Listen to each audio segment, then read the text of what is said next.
Oh boy, Schlegs, we got ourselves a big one today. The college football playoff rankings will be coming out. The first ones of the year, the inaugural ranking. Are you eating over there, man? For real. What are we eating? Answer the question. With your mouth. No, I want to hear you talk with your mouth full. I want to see it. Hey, I got bumpy today in the weight room. Good. Chef's gonna make some lunch later, and my daughter, because I came home last night, because I was supposed to be home over the weekend, my flight got canceled. First time in 50 flights. It happens. Pretty good odds. She made me a delightful peanut butter chocolate chip cookie, and I was coming over here and I'm finding stuff and I'm doing stuff, and I'm like, man, I'm gonna heat these up. And man, they're just delightful. And I got one more just sitting here. So I was like, man, I know that you're gonna talk for a hot minute. I'm gonna go ahead and pound these because I needed a little bit of juice for this show. But anyways, to my daughter Faith, thank you. Thank you. There you go. Well, I mean, konnichiwa. Yeah. Feeling good. That's good. You got your I voted sticker on today, Schlegs. So you went Yeah, when I out. voted, How many times? only voted once. No, It was great. I'm gonna tell you this. They have different precincts, right, or different whatever. Oh, that's how it's set up, where people vote in different places. Not everyone in the state of Florida doesn't drive to Tallahassee to vote at the state house. No, so we went. There's like a church deal, and these two sections were in this building, and this section was. So you had three different, I guess, breakdowns of people, and boom, you zip in. I parked. I saw the sign. Now, unfortunately, this one guy was like, you have to talk to everybody about which direction they go. It's like on the freaking sign, guys. Like, if you can't read a sign, you probably shouldn't vote either, because it says 105 this way, 205, 295 that way. I'm like, okay, boom. But I mean, honestly, went in there. Here's what I got. ID, boom. Sign the old John Hancock, boom. Here's your stuff. Go into the Doomajink, fill it out, scan it. I see it. It's going in the deal. Boom. Give me a sticker. Out the door. 30 minutes. Good for you. Beautiful. I mean, we waited in line for 50, 55, and then took about 5 minutes to vote. We go to our middle school down there. We used to go to our elementary school before we moved, but hey, whatever it takes. It was great. I feel like my vote matters more because I waited in line longer. Like, there was a lot of people that, Schlegs, they may not have made it, but I sat in there. I skipped cold tubbing today after my lift, after I ran a solid 18 110s, feeling real good about life. Dang, bro. Yeah, I was cruising. I mean, That's good, man. Got a lot of anger. I got a lot of frustration. Like, I just wanted to keep running them until I probably couldn't make the times anymore. I wonder how many that will be. I'll have to check that out sometime and just experiment with it. But I get a nice little playlist going. I run those bad boys, come in on about 18, 30 seconds rest, and just spin that thing through as we're going. But my kids are off school today because it's voting day. So they're all at the house making some loud ruckus and being ridiculous. But we do have, excuse me, presidential voting today, presidential election. We have trade deadline in the NFL today. And then lastly, and maybe most importantly, I don't know, around 6 something-ish, 8 o'clock, I don't know when they're doing it, they will release the college football playoff, the first rankings. And the way they're going to do it tonight, Schlegs, is they're going to the top 4 conferences all get in. The Power 4, your champion's getting in. And those will be the top 4 seeds. But the way they're doing it tonight, they're still, I guess, going to rank them 1 to 25. So you're going to get a chance to see like how they value Miami, not just as the ACC champ who's going to get a bye, but how they value Miami relative to a 1-loss Bama or a 2-loss Bama, 1-loss Penn State, a 1-loss Texas, a 1-loss Georgia, a 1-loss Ohio State. Like all these teams that have 1 loss, how they look, you'll get a chance to see that. So it's going to be pretty interesting. Tonight I'm doing an XM show with Chris Plank on Channel 84 tonight from 6 to 9. So we go through that. So we'll have some voting information coming in, which we won't talk about. We're going to break down all of that. So it'll be interesting to see where Ohio State falls in that mix. I'm curious to really see how they value Miami and where they're at. I'm curious to see how they value an undefeated BYU team, where they're at. And then, like a 1-loss Texas, like what do they look like? Where are they at? Like Penn State, how far did they fall? So there's a couple different ones that I'm pretty excited to look at. But Schlegs, I mean, we're 2 days out now. Had some more time to digest everything that happened. And, one of the things I want to lead off with was Will Howard. And Ryan said, he didn't play a great, perfect game. He threw a pick six, had a fumble running into the end zone. He gave up 7 points to his defense, cost his offense 7 points, all in the first half. But he fought with a lot of grit and tenacity. And one of the things that I think was kind of understated a little bit was the fact, he's a Pennsylvania kid. He's a 484 area code, always dreamed of going to Penn State. And he said, they didn't think I was good enough. On Saturday, we'll see. Yeah. Kind of mess around and find out. Yep. And there's a lot of people, Schlegs, that when you put yourself out there like that, you make those big, bold proclamations, that if something happens, you're just going to cower down and you'll shrink with everything. And one of the reasons that Ryan really liked Will coming in, and it's not that he's the best passer in the world, because there's guys that have better arms and there's guys that are better athletes. He's a total package, but the main part of it was his competitiveness, his desire. And you saw him walk out and they talked about, what'd you tell your team before the game? I said, hey, it's game time or whatever. Let's go roll. Let's go, beat their butt. And Ryan joked that was the G version of it, because there's a competitive nature to him that when you put yourself out there, Schlegs, and you have all that pressure on you and you say, hey, I'm a Pennsylvania kid. They didn't recruit me. I'm coming in here to get a win. All these things. It's a big, 3 versus 4 matchup, all that stuff. And then you throw a pick on your third play of the game for a touchdown, you're down 10-0. It would be real stinking easy to just shrink into a ball and not come back and play. And Ryan touched on it. He said his fight, his desire, he never wavered. He came over. He was fired up. And so for me, I think that's something that you learned about him. Maybe more so bouncing back from, the slide at Oregon, and at the end of the game, you don't play great against Nebraska as a team. And here you start the game off about as bad as you could after hyping up the game and the situation. Well, I mean, even if you go back and look at that Oregon game, the slide on the 1 second, again, that could be reviewed. Some of the clock management, the foul, then the clock started running on the pass interference from JJ, the 12-minute on the field, 6 seconds. However that goes, we still got to remember the guy drove you down the field to set you up for a position to be able to kick a game-winning field goal, down 1 on the road. And in that game, he did throw 326, 3 touchdowns, 0 interceptions. So in a huge moment, everybody just focused on the slide. He did everything that you needed to get there.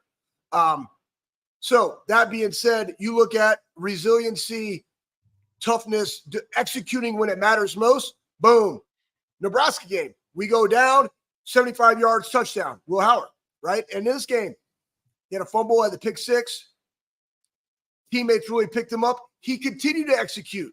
And one thing that I think why we showed numbers earlier in the week, and people are just absolutely ridiculous. We're like, well, we'll see after this next week of pressures on the quarterback.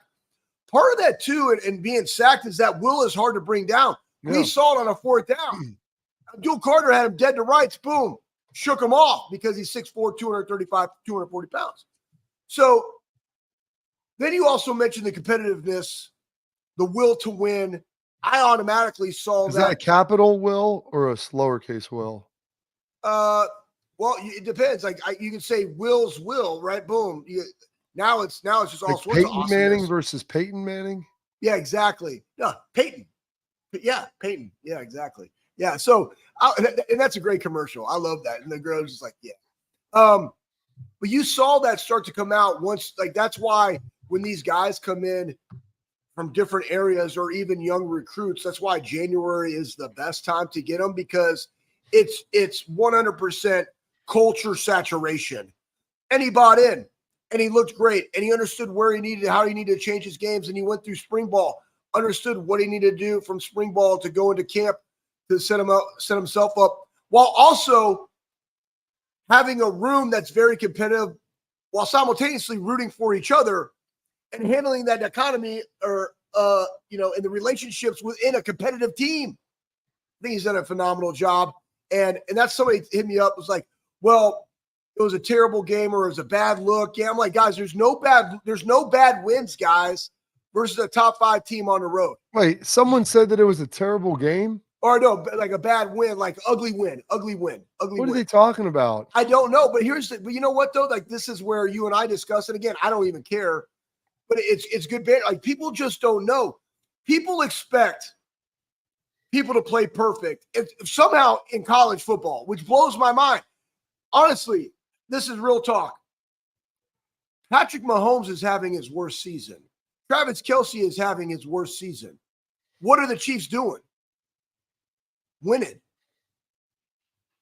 Nobody's talking about it. They'll say the stats, they'll say the numbers, but nobody cares because they're winning. The game of football is never going to be perfect. Nobody's going to ever go out there and play perfect games week in and week out in college. It's just not going to happen. It's not going to happen in the pros. So get over it, everybody.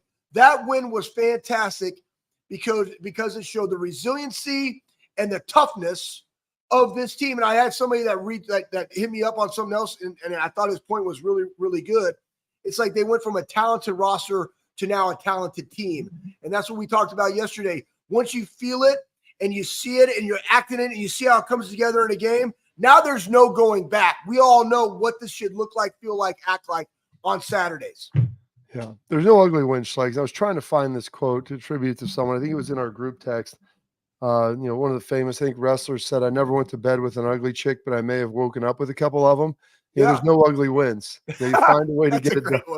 Yeah, that was probably Johnny. Of course, who knows where it came from, but I wish I could attribute it to the man who said it appropriately. But that's the truth. Everything you put out there, Schlegs, is the truth. You win a top 5 game. I don't care if the score.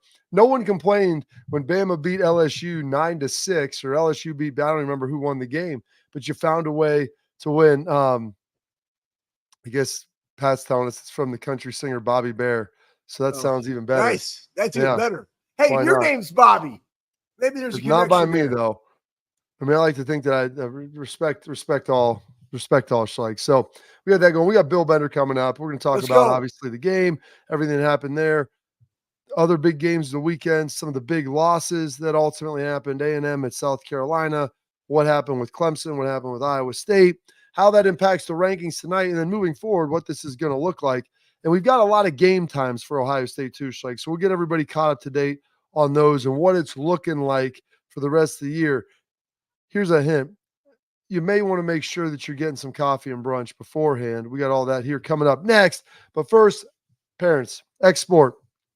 I want to tell you, we'll protect what matters most with Export mouthguards. They're trusted by professional athletes, designed by NHL team dentists. Listen, they're going to protect your grill and your brain. They're scientifically tested. Export mouthguards, they've got 3 layers of advanced protection. They've got carbon fiber. They custom 3D print this thing right to your grill. Better performance, max comfort, clear communication. They're just going to protect you better. Focus on the game, not on your gear. Don't take chances, folks, with your safety. Visit exportguards.com/Bobby. Save 15% on your order. Export, protect what matters most. Bill Bender, the Sporting News, coming up next.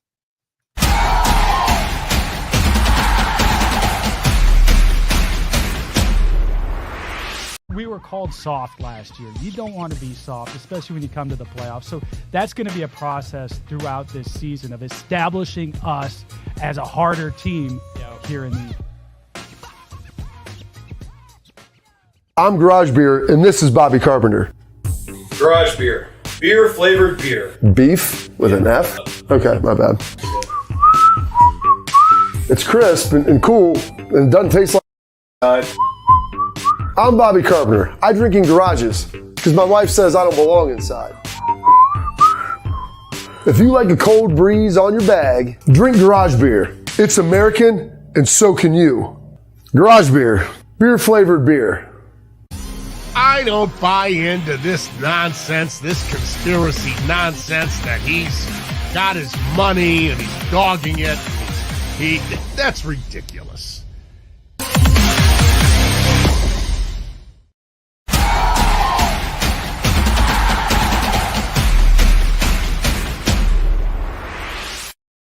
Welcome back in the Bobby Carpenter Show, and now we're pleased to welcome in our guy. He's with us here every single Tuesday. He's one of the best. He's one of our favorites. He's knowledgeable as you're going to find. Go check him out at Bill Bender 92.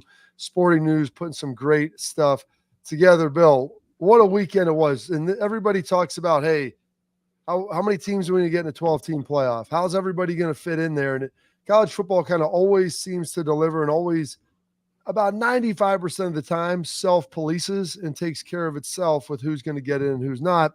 Before we start getting to some of the other upsets and things that happened, I want to hear kind of your thoughts nationally from what you thought went on in Happy Valley. Big victory for Ohio State, pulled out by 7, 20-13 over the Nittany Lions. It's a huge win. I mean, it changed all the discussions we had last week, where it was almost like a cloud was hanging over Columbus about the Nebraska game and the inability to run. And I would say, I saw Anthony or Schlegel this morning talking about being there and being in that win and what it can mean for the entire season. I think 11 plays changed Ohio State's season. They closed the game, 11 runs, 2 third-down conversions from the 1-yard line to around, the 48. And to close that game on the road like that showed the toughness necessary in the offensive line to go win games later in the season. I mean, that could be a season-defining moment, the last couple minutes of that game. Yeah, I completely agree with you. And I was actually just going through my notes. And I think people don't realize this either, that until the very last drive for Penn State, a wide receiver and a tight end had not caught a football. Like, do people really, I mean, they were 3, what was it, Bob? 3 of 13? Yeah. And I believe 2 of those first downs came in the first series, guys. I mean, it's just what our defense was able to do. To your point, Bill, and we talked about this. I was like, we should get a shirt that says 513. Like, that really, Bill, is the turning, in my opinion, the turning point. We shall see. But once you've been there and done that, right, it just gives you confidence knowing that we can take over a game of a top 5, top 10 defense running the football. Like, that was beautiful, man. Hey, go ahead. Talk more about it, Bill. What else got you juice from that game? Well, I mean, think of where it could have been, starting 10-0 at a place like that and throwing a pick six. Will Howard is so interesting to me because depending on who you ask, he's either not that great or the perfect quarterback for this team. And I think it's somewhere in between. Who you asking? Who you asking? You ask anybody around Columbus, right? Like, everybody has an opinion on Ohio State's quarterback, and they always have. But I would say he overcame those 2 turnovers to make the plays necessary to win on the road. He reminds me of a guy that you guys played with. Craig Krenzel probably went through the same thing. I remember those talks around him. There was, should he be in the bench? But all he did was make plays in the big games. And all he did, just like you were just saying it about Mahomes, won football games all the way to a national championship. So, and I always remind people, and I've said it on this show, Ohio State's last 3 national championship quarterbacks are guys named Cardale Jones and JT Barrett. You give it to both, Craig Krenzel, and a guy named Rex Kern from Lancaster, Ohio, that Bobby and I both know very well. And so he doesn't have to be a first-round NFL talent to win a national title at Ohio State. Did watching that game, like you mentioned, the last 5-13, and there was a lot of things swirling, probably more locally than nationally, as they were still ranked 4th heading into that game and a 3-point favorite at kick. Did it change your perception of what this team could do later? Because I think after that Nebraska game and then the narrative of Ryan not being able to win the big games, does that alter that at all for you moving forward about what this team can achieve? I just think it's a good test run for the playoff because when they get in a quarterfinal game, if they get the bye, if they win the Big Ten championship, these games are going to feel like that, where it's maybe one position, like it was against Oregon, like it was against Penn State, like it could be against a Tennessee or a Georgia or an Alabama. These are great test runs for the playoff. And that's what you get when you get the top 12 teams or so. I think, I know we'll talk about the playoff rankings in a bit, but of the 8 teams that we have projected to play in the quarterfinals of the college football playoff, 6 of those teams rank in the top 12 in total defense. I still think as much as this game is about offense, in these playoff games, you're going to want a defense that can take over. And that's why Ohio State should feel comfortable, because their defense also made the plays in this game. Although, and I talked to you about this yesterday, Bobby, on 4th and 1, maybe just give the ball to Tyler Warren and live with the result. Listen, Bill, I'll tell you that, that's almost coaching malpractice. And looking at the other side of this with James Franklin, I think he's 1-10 now against Ohio State. And people talk about Ryan Day's numbers struggling in big games. I mean, James Franklin, he beats everybody he's supposed to, and they look great doing it. But you have to ask yourself, you have a guy who's rushed it 3 times for 47 yards, who's 250 pounds, who ran it 33 yards down to the 4. I just can't believe, Bill, that they didn't at least try one time. And Kotelnicki's a great coordinator. The last guy to hold him to a shutout was when he was at Kansas, was Jim Knowles at Oklahoma State. Like, the guy's creative and does a great job, or I guess hold him without a touchdown. But it was befuddling to me, especially the narrative as you watch the game. Get the ball to the big-time players. Get the ball to the big-time players. Ty Warren is their big-time player, and he didn't touch it until the fourth down when they tried to get it to him. Right. And I think he made the play to get him down to the goal line. So it's got to be maddening if you're Penn State, because you've set up so many seasons around the Ohio State and Michigan games and just the continued struggles, even more so against Ohio State. They've at least beat Michigan a few times along the way. And now, but again, consequences. What are they? They could still finish 11-1. They're having their whiteout against Washington this week. They'll probably get in the playoff. They'll probably get a home game in the playoff if they win out, but that cloud of not being able to win the big game is still going to hang over them. Right now, we have Penn State projected to play Notre Dame. That would be, I would sign up for that now just to see that game between the Irish and the Penn State. They have not played often, and that would be a fun game between, again, two very good defenses. Before I let Bobby go into like the national stuff of what's going on defensively, who are your 2, 3, 1, even if you just want to say one, biggest surprises, standouts, guys that you're leaning on for this, silver bullet defense? Because guys, this is 2 weeks in a row they had a goal line stand, right? And looking what they did going into the second half with the interception by IGB to flip the script, right? Going and the momentum going into the half. And a defense that held this team for the first time. First time Penn State's been held without a touchdown in 10 years. First time this team's been held under 300 yards all season. So who right now on this defense really has caught your eye? I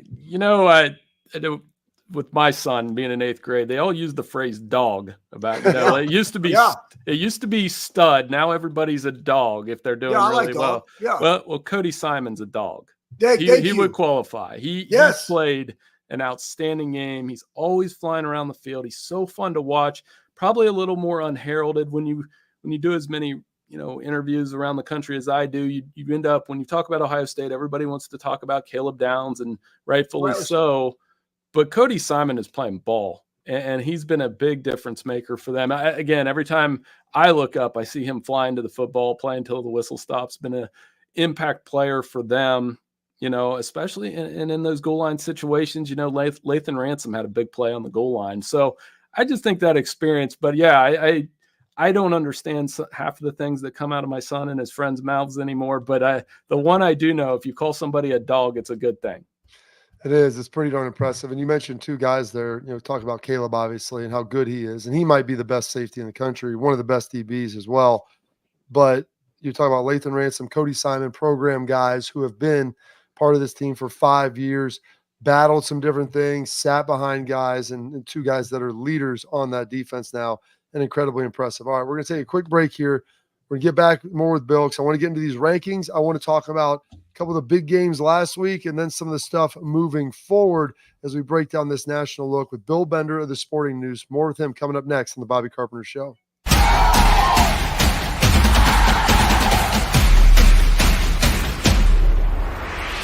So how did somebody leak this out? It's social media. Oh. That's the way social media works now. I thought maybe you were just running that yap.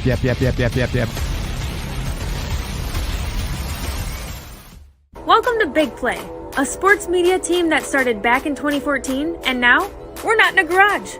Look at us, incorporating some of Cleveland's favorite sports personalities, bringing you fun and compelling content from downtown Cleveland. Coming to you live from the shores of Lake Erie and Burke Lakefront Airport, join Team Big Play for all the best sports talk in Ohio. Check us out on social media at Big Play, bringing you fun and compelling content from downtown Cleveland. I don't buy into this nonsense, this conspiracy nonsense that he's got his money and he's dogging it. That's ridiculous.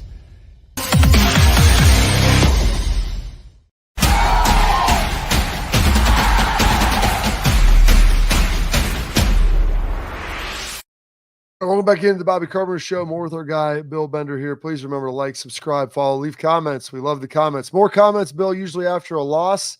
Man, after a win here in Columbus, Ohio, but fun nonetheless.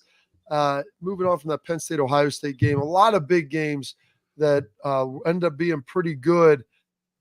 Is there one particular one you want to start with, or something that you caught your eye, unexpected result, if you will, from the last weekend? Clemson losing was the most stunning thing all weekend to me, because not just because they lost at Death Valley, where they're traditionally tough, it was how they lost. They were never within striking distance in the second half against Louisville. The Cardinals had 7.3 yards per carry in the game. And you're just not used to seeing Clemson lose like that. And we had thought they had turned a corner with the offense with Cade Klubnik. And now they're in a situation where they're in trouble as far as the playoff goes, because I don't see Miami losing and I don't see SMU losing. You look at the Mustangs schedule, they're in perfect position to go to the ACC championship game. And I would say, Schlegs, I would say that would be not the most underrated story, but the most you get what you pay for story, with the boosters making sure they get in the ACC and they pay them back by getting a conference championship game and possibly a playoff berth in year one. Yeah, think about this. And we've been talking about the parity of college football, the portal, how it can work, how it doesn't work. You know, you have Clemson going down. You had Pitt. Granted, they weren't favored on the road, but they were still undefeated going down to SMU by a lot, right? Like, they weren't even in this game, coming off a game versus Syracuse where they had 6 turnovers, right? Yet Georgia didn't get beat, but that game versus Florida in Jacksonville, a lot closer than what it looked like, and the finish 20-34. Texas A&M going to South Carolina, getting boat race after they just won a big game the week before, and then Iowa State losing to Texas Tech. Like, again, as we go through all of this, like rankings, perception, they all matter. Where do you like to lean on this before we start talking APs and stuff? Because right now you got BYU, you got Indiana. Like, people say this, and I kind of agree with them. Indiana doesn't have IU on their helmet, and it's a scarlet and gray silver bullet helmet. They're probably number one, even though their schedule hasn't looked as such, but that brand impact has a role in it as well. Yeah. Well, something the three of us are all going to take turns explaining to people tonight is this, that I think Ohio State's going to be ranked number 3 in the rankings, but they're going to fall into number 5 on the bracket. So what you're going to see is Ohio State home game first round, probably Boise State projected. And here's where people are going to get angry. And I tend to do the same thing, is you would have Ohio State playing BYU in a quarterfinal, and Ohio State would be the lower seed, where I'm okay with conference championships. I get it. They're money. They're all those things. I think after the conference championships, though, we should reseed the bracket like they have it. So in this event, that Ohio State would have a 3 seed, and it's the same thing with Indiana. One of the indicators I've been talking about all day is, will they have Notre Dame ranked ahead of Indiana? Think about that. Notre Dame losing to Northern Illinois, not a great loss at all. Northern Illinois is going to have to scramble for bowl eligibility in the MAC. Indiana's undefeated. What you just said, Schlegs, the uniform. If Indiana's wearing a Michigan uniform or a Penn State uniform, are they behind Notre Dame in this case? No. So I think that's another indicator I'll be looking for tonight. One of the games we didn't touch on, it looked like potentially both the Big 12 and ACC could get 2 teams in. When you had Iowa State rolling in undefeated, they get beat by Texas Tech. Now, it doesn't look like that Clemson LSU game. It's a close game down to the wire there, but how much does that hurt the Big 12's ability to probably be a multi-bid league? I think they're only going to get 1, and it's only a question of who now. Like, BYU plays at Utah this weekend. And they haven't won at Utah since 2006. And I know Utah is struggling to score, but would not surprise me if the Utes win there. Iowa State obviously losing. And here we go. Another team to look at tonight, Colorado. Exactly. They're probably going to be 20th, 19th, 20th. But if you look at their schedule, if they can get by Texas Tech this week, we could have a 10-2 Colorado team at the end of the road. And I still think they have to get to the Big 12 championship. But I would say right now, ACC more likely to have 2, Big 12 1, at large Notre Dame. The rest of them go to the SEC and Big 10. What do you do with this one? What do you do with this one? Washington State 7-1. They went out. Like, where do they go? Are they in? Like, are they even in a conference? They're in the two-team. Like, yeah. do they get to be the 12? Well, Like, their problem is Boise State blew them out. So, unfortunately, they are in the two-team Pac-12. John Mateer's a nice player, by the way. They have a guy putting up huge numbers. They took it to Washington earlier this season. They are a late-night watch. You have to stay up late to watch that team. But, man, they put up points on the board, and they've been really good.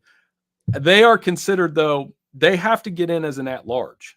That's the problem, is they don't have a conference affiliation. You're basically treating Washington State like you would Notre Dame, which, I mean, if we're being honest, if Washington State played Notre Dame, if they pulled them out to Pullman, probably be a pretty good game. Yeah, I think it would. Washington State, like you said, not bad. They just the Pac-12 disintegrating around them definitely hurts. Looking forward a little bit to next week. Not a ton of huge games on the schedule, but one game I think that's basically a de facto quarterfinal, if you will, for one of those playoff spots for getting 16 down to 12. You have Bama going down to Baton Rouge to take on LSU. Both of those teams have 2 losses. I don't think anybody can withstand a third. Who do you think ultimately wins that game? And then do you agree with that sentiment that will be whoever ends up winning that game will be in the driver's seat and the loser's basically eliminated from the CFP? Yeah, well, if you count Notre Dame and the Power 4, we have 23 schools with 2 losses or less, kind of trying to jam into those 11 spots, not counting the group of 5. So, yes, I think this is an elimination game because I don't know that we'll get a 3-loss team in the playoff. And for Alabama, it's such a huge game for Kalen DeBoer. I mean, they are coming off a bye week like both teams are. Tiger Stadium at night. Brian Kelly's 13-0 there. And then, Alabama's got to run the ball well. Jalen Milroe did have a huge game against LSU last year. And here's something that he continues to get compared to Nick Saban. Nick Saban was 6-2 at Tiger Stadium. And the more you think about that stat and going down there at night constantly for those games, they were high profile, huge games, ton of NFL talent on the field. And here's Kalen DeBoer. I mean, he's in danger of what? Losing 3 games, and not only losing 3 games, but losing to Vandy, which never happened, losing to Tennessee, which is a huge rival, and now LSU, which is another one of those. I would argue LSU and Tennessee are more season-defining games for Alabama right now than the Iron Bowl. I was just thinking about this as I was going through. I mean, another huge game, right? The Georgia-Ole Miss game. I don't even want to talk about that because another scenario is Army. They win the American, they're undefeated, but yet they're ranked behind Boise. And then they got to go play Navy at the end of the year, regardless, and it's a Commander-in-Chief trophy. Throw it out the window. Let's say they lose, but they're the American champ. Then who gets in? I love it. And again, even though we expanded, like, what are you going to do? Yeah, they're an interesting team all the way through because of all those scenarios. They got a tough one this weekend. It's one of those contrast and styles games against North Texas where North Texas likes to put it up with Eric Morris. They're going to throw a ton. They're comfortable playing you in a 51-45 game.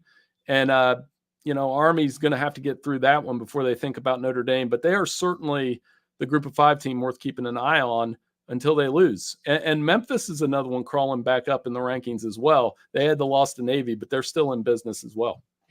Yeah, it's going to be interesting tonight, Bill. I can't wait to catch up with you next week. We'll have this first round out. We got some election results. Hopefully by the next time we talk here the following Tuesday. You got the NFL trade deadline today. I mean, if there's not something for you to write about, sir, you got to get some more creative juice going because it has been a unbelievable way to start this month. And on top of that, here in the Midwest, it's like 70 degrees on November 5th. So you're not getting it much better than that. I know. I want to get some yard work in before the rankings tonight. And I did get out and vote early. Everybody get out and vote. It's super important. And it's too much fun with you guys. I feel like this segment goes quick. Thanks so much for having me on. Well, thanks, you, Bill. We appreciate it. Go check him out. Bill Bender. The Sporting News does a great job at Bill Bender 92. Great stuff on there. We'll catch up with you next week. All right, Bill? Thank you. It's one of the best and does a great job for us. We're so excited to have him on here. Does a phenomenal job, folks. Make sure you go check him out and all the stuff he puts together. NFL, college football. I got college hoops, which we didn't even talk about. We'll get into some Ohio State basketball. Yeah, we'll get into that here later, probably Wednesday, maybe tomorrow. Break some of that down for you, Schlegel, because we got headlines. There's some big ones coming up here next.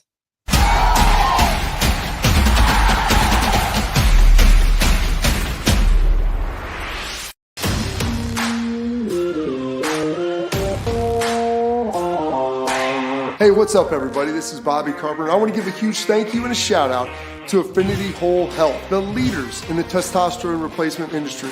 I've been on a testosterone replacement program for a few years right now, and I've got to tell you, it's been an absolute game changer. Affinity Whole Health has allowed me to be the best version of myself, both mentally and physically. I loved how easy it was to get started. I booked my free consultation, met with my prescriber, checked my numbers, and Affinity Whole Health designed a program that was customized to fit my needs. So I'm telling you guys, if you have low energy, you want to get rid of that spare tire around the waist or take it to the next level in the bedroom, Affinity Whole Health is the place to get started. So don't wait any longer. 5 minutes of your time, book your free consultation. You're going to love the way you feel.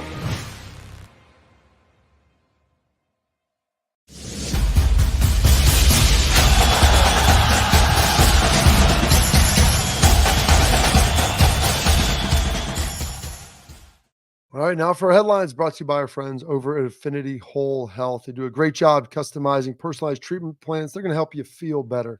So whatever season of life you're in, whatever stage of life you're in, they can help you. I went over there and talked to them 7-8 years ago now. They've done a great job, whether it's weight loss, muscle loss, poor sleep, low energy. You coach your kids' sports. You can't get out and do that anymore. Maybe you had a hard time raking leaves this fall. You were just pooped afterwards. You want to go sit down. Listen, they can sit there and help you out with that. They got programs designed for anyone, whether it's TRT programs, whether it's going to be semaglutide for weight loss. Affinity can help you with all of it. It's easy. You go to affinitywholehealth.com, schedule up for your free consultation. You come on in. They work up some labs with you. They talk to you about your goals, what you want to do, whether you're dude, dudette, however old you are. And then here's the best part. They ship it right to your door. It's there within 2 days. Affinity Whole Health, taking care of business, helping you out, doing the things you need to do. All right. We got some of our headlines, Schlegs, and we didn't get to this. Came out late last week, and we were in the throngs of everything that was going on with Ohio State, Armageddon, Carmen, Ohio, lack of leadership, everything. We've detailed all of that. But the SEC came out. Greg Sankey, and put together the injury issue. Now, thankfully, we haven't had this problem in the Big Ten because it's terrible. Or the feigning of injuries to slow the game down. And people are trying to figure out, what are you supposed to do? Do you, when guys just literally get shot out of the sky, like I'm walking along, it's like Schlegel slinging a meat missile at him and just smokes him, guy goes to the ground. And Lane Kiffin's been like the primary target. I've had this conversation with a couple guys. Do you feel like Greg Sankey told the commentators don't say anything, and then after week 4 or week 3, hey, have at it, because it's getting ridiculous? And so do you have penalties? Do you start forcing timeouts? Does anyone want to challenge somebody on a guy's injury, and then all of a sudden he's really injured? And so do you, the conversation do you keep him out of series, whatever it is? I think they came to a pretty good conclusion, though. Coaches find out you're faking injuries. We can review it. You can go up to the sky. Guy's not trying to get off the field, Schlegs. He just literally drops down like he got shot by a sniper. Coach gets fined $50,000, reprimanded. Second one gets fined more, reprimanded. Third time, you get caught 3 times. GTFO, coach. You're suspended for a game, and now you're getting a paycheck. You're being lost, and you're not going to be out there coaching your team. I think it's the perfect window because the players, as we always talk about, the behavior you see, Schlegs, is either taught or allowed. If you're permitting it, you're promoting it. And so I think they're going to get to the root cause of this, and I think you're going to get it taken care of. Listen, 18 and 22-year-olds just go on their own and be like, I'm just going to drop down here so we can substitute. They might think that, but they were taught to do those things. Because I remember, Bob, I would never be helped off the field. I dislocated a shoulder. I blew out an MCL at practice. I took my ass into the locker room. You know what I mean? I remember I jogged off after dislocating my shoulder. I broke 3 bones in my back versus Buffalo. I got off the field on my own because I don't want to be soft. Now, I took a knee so that we could get a timeout so I could jog off so we can get a substitution, but I got off the field. I don't need anybody out there. These are 100% about stopping the flow of the game and tempo, because that's what offenses want to do. I thought it was very clearly stated what is the standard, what is the expectation, how they're going to enforce it by utilizing, because the eye in the sky never lies. So now we can see it, and we will utilize and be a little bit objective and subjective You can have all the paper you want. Kid was dehydrated or whatever the case may be. He's been battling a foot issue, but that was on his left leg, and he dropped down to his right one. Okay, so we're gonna evaluate it, and we're gonna hand this out. Sometimes you forget. Sometimes you forget some of your issues, and they may jump from one hemisphere. Oh to no, it's another. now on my right leg. Whatever. Hey, you know what though? Way to handle it. Good job for handling it because it was embarrassing to their conference. All right, Schlegel, I got some disappointing news for you. For the first time in his college career, in the history of him playing college football, J.J. Smith failed to score a touchdown. Okay. In a game. That was pretty bumpy. But still, he's got the record now. I think touchdown receiving record for freshmen, and he also has the yardage record when you throw that up there. And so you're talking about guys like Chris Carter, Ted Ginn, a lot of dudes that have been in that. Even though he didn't get the touchdown, which I'm sure they'll get him one this week, he still now basically has all the freshman records you're looking for. Honestly, he had a chance to get a touchdown.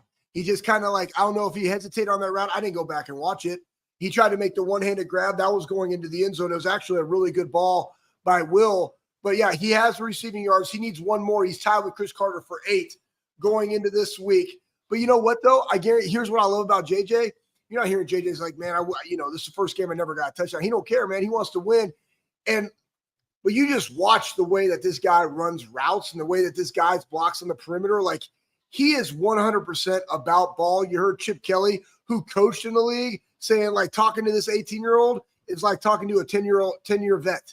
That's high praise coming from a guy who's been there and done that in both leagues. So hats off to him. Great record. And the cool thing is Chris and all those guys are very supportive because they see the talent. They see the makeup. They see where this guy is headed. Absolutely. And then finally, Schlegel, we talked about our silver bullets, offensive players of the game, the four of the 5 linemen. You got with Carson Hinsman filling in, Donnie Jackson kicking the tackle, Seth McLaughlin, and then our guy Fryer out there on the outside, on the right side. But on the defensive side, there's someone we got to throw out there. The silver bullet of the game. And who do we have up there, Schlegs? Some of the usual suspects. We got our guy Davidson Igbenuson, and is that Mr. Caleb Downs, I believe, with him. It's got to be. As well. Both those guys, phenomenal job. And Davidson, who had been beaten up a little bit, the holdings, people were all over him with the things he couldn't get in. He doesn't even show his face in there. Wanted to keep it, I guess Caleb's the one keeping his face down. You can see Davidson, but both of those guys playing well. Big interception for Davidson. And then Caleb, dude, he's all over the place. And people talk about it. I saw Todd McShay put out he's the best safety in college football. It's we go to practice. I'm going to go over there tonight. I love watching Caleb Downs play football. He is an Antoine Winfield-esque player at safety. Phenomenal footwork, incredibly smart, tremendous athlete. He checks every single box for you. And he's a leader, and he has a really, really high football acumen. Yep. Knows already how to play levels, knows the route combinations before they happen and where he has to be to set himself up for success. He comes down and he supports the run as though he's a linebacker. I mean, there's nothing bad that you can say about the kid. Huge get for Ohio State. And more importantly, he completely gets the culture in the program. The kid bleeds scarlet and gray right now. He's phenomenal. And when you have conversations with a Caleb Downs, you're talking about the process and what it takes to be a pro. And he's a sponge like that.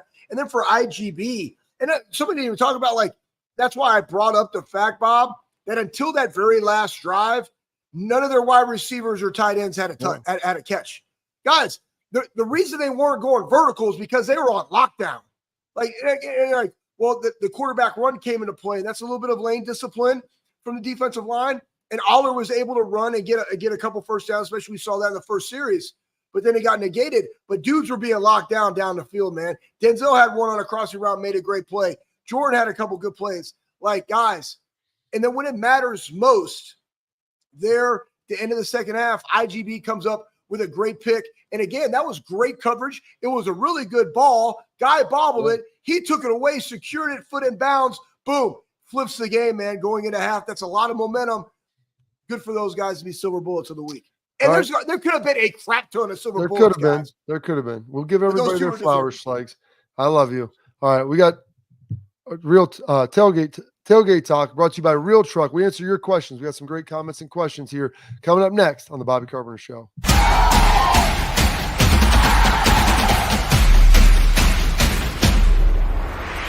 We were called soft last year. You don't want to be soft, especially when you come to the playoffs. So that's going to be a process throughout this season of establishing us as a harder team here in the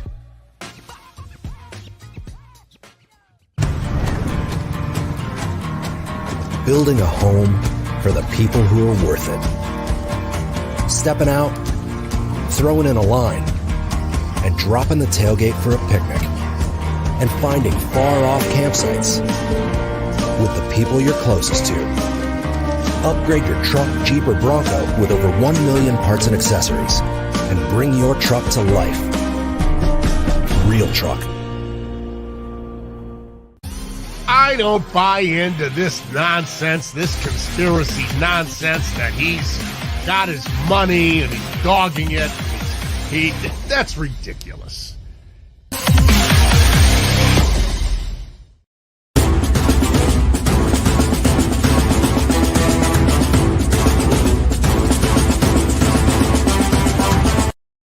All right, now we're going to go to our Tailgate Talk brought to you by our friends over at Real Truck. You want to soup up your truck or Jeep, Bronco, realtruck.com is the place to go. They've got the best stuff you're going to find all over the place. And here, the best part is now they've got a promo for you that you're going to love. You spend $100 there on stuff, you're going to get a free hat if you use promo code Bobby at checkout. So go to realtruck.com, buy some sweet gear, inside, outside.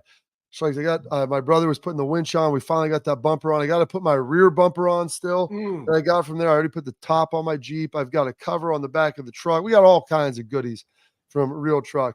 It's tremendous. It's fantastic. So go check them out. Realtruck.com. You spend over $100. You're going to get some free swag. Get that nice Real Truck hat that you want. Use promo code Bobby, realtruck.com. All right. So we can go to some comments here. We got a couple of them that I threw up in the chat here. Hopefully, Pat will be able to get them. We got one from Thomas Holdren. Ooh, hey, Thomas. Yeah, throwing that out there. Pretty solid. And his comment, it's pretty good. The question, does it say more about the team that they let lowered skill teams hang around, like a pick six, missed wide open throw, TD, fumble on for a touchback, or that they can overcome those self-inflicted wounds and win ugly? I think if OSU could minimize those, they're at least 2 TDs better. Go for it. Yeah. Well, I mean, I would say low-level teams, meaning Penn State was ranked 3rd in the country. Like I wouldn't define them as a low-level team, right? Or low-level meaning skill positions, right? And that's where it's kind of skewed, guys. So there's the strength of schedule. I think he's probably alluding to more of the Nebraska, but I think I did mention this I answered his comment because I like answering them in a polite manner. And the response is this, guys. The most impressive thing is that this team shows resiliency because guess what? We all mess up. We all fall short. We're not going to have a perfect game. And guess what, guys? Will has been having some great games. The Nebraska game wasn't his best, and this game wasn't his best, but he did what he had to do to win the football game. In those other games, man, like I said earlier, 326, 3 touchdowns versus Oregon, you would take that all day. So that being said, I think as a team collectively, being able to overcome those shortcomings and know that your teammate has your back, a.k.a. silver bullets, guys, only gave up 6 points. They let a drive at the very beginning of the game, 8-minute drive. Guess what? Culminated 3 points. Okay, no worries. Guess what? 3 points later, a goal line stand and a pick in the red zone. That's it. That's all they did. And then you gave it to the offense that then capped it for 5-13. That's team. That's ball, man. That's a collective. Special teams were hitting in this game. Can't ever forget about that. So I say to me, what this shows in the past 2 games is that when they got to deliver, the Buckeyes have been able to deliver. And you go back, well, what about the Oregon game? Every time you go out, you know I got a show out, right? Hey, you came up 1 second short on the road to the number 1 at that time, number 3 team in the country. We'll get a redo, right? But that makes that resonates to me. Go ahead. Sorry. Mike Ferguson threw out there, Schlegel. This is good. Just a little rhetorical. Is praying still a sign of weakness on our team? I thought you'd get a little bit of kick out of that. given the fact that they were able to win. We don't even need any comment. But then the last one here, Pat, if we can toss this up from Meg Carty-Little. How do you keep this momentum amped up and the energy building on the rest of the season, especially with Purdue and Northwestern coming up, maybe be a less physical games, less intensity? You got about a minute. How do you do it? Now, Lil Wayne style, man, let that beat build. That's what we said. You know what it feels like, looks like, and acts like when you go out there and can physically dominate and take the will of another team, aka 5-13, 11-play drive, aka goal line stand back-to-back weeks, aka guys celebrating with their teammates, aka Q and Trey blocking on the perimeter for their quarterback, wide receivers blocking. Like, those are the dirty, grimy things. It's not the deep catches. It's the hard, tough, physical things that your teammates, like, that's how you get your teammates respect. That's how you show juice in the grimy, dirty, nasty things of the game of football in which we love and embrace, right? So now that you know how that plays out on Saturdays and how it looks, there is no going back, because now that is the standard. And that Tuesday, hard physical inside drill, guys, that's every single week from now on. Absolutely. Hey, once you see it, you got to show it all the time now, Schlegs. All right, we get your parting thoughts as we wrap up the show next.